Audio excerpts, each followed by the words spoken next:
Баршаңызға сәлем, құрметті менің алтын көрермендерім, сіздермен Гүлзада. Бүгін сіздерге үй жағдайында қатпарлы қамырдан дайындалатын Наполеон тортының рецептімен бөліскім келді. Ол үшін бізге кәдімгі қатпарлы қамыр және 200-300 грамм сливочный масло және сгущенка қажет болады. Қамырды мен 8 бөлікке бөліп алдым.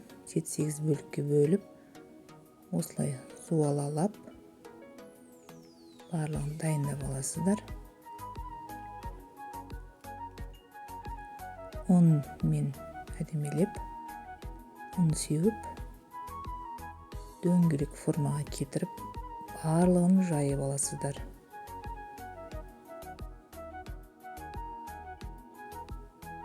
Жұқа етіп. Құрметті менің көрермендерім, сіздерге алғысым шексіз. Менің каналыма тіркеліп, лайк басып, комментарий жазғандарыңыз үшін алғысым шексіз.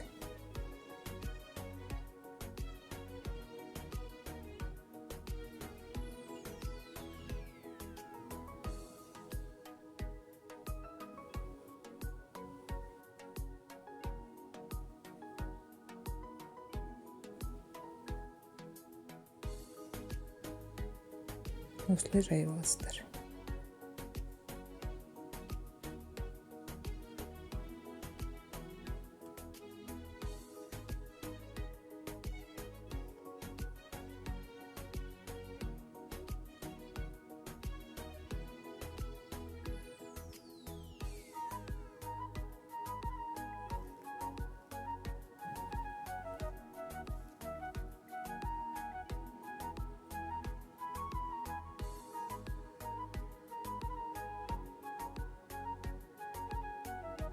Осылай дайындап алдыңыздар.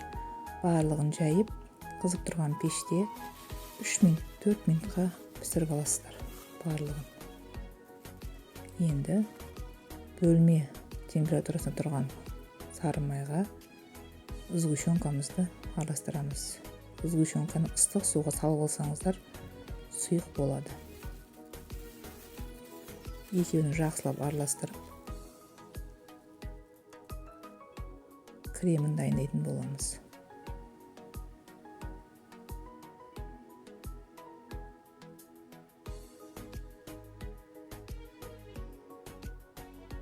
Енді жақсылап бір келкі массаға келу үшін жақсылап араластырамыз. Кішкене ванилин қосыңыздар, дәмі әдемі болады. Креміміз дайын. Енді пісірілген барлық қамырымызды жинайтын боламыз. Тарелканың көлемінде етіп, арасына кремімізді жағып шығамыз.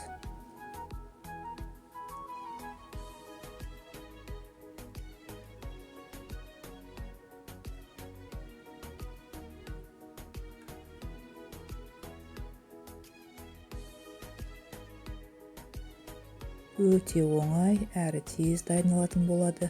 Дәмі де керемет болады.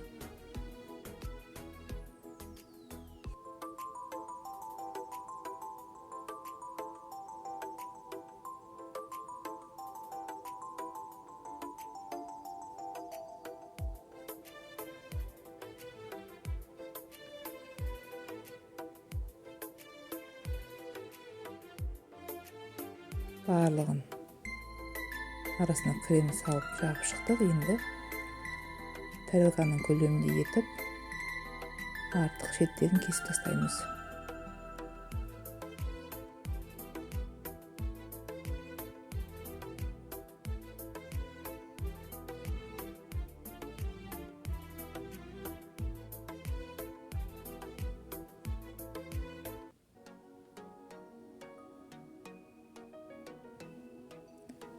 Осы шеттен қалған қоқымдарын майдалап, жанына және үстіне кремнің қалғанын түгелдей жағып шығамыз.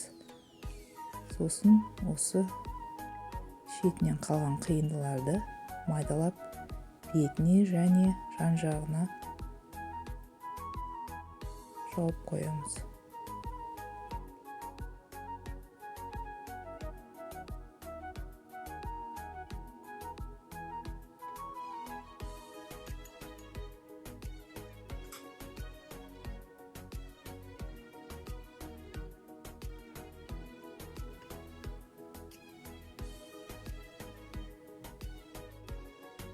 Міне осындай керемет Наполеон торты дайын болды.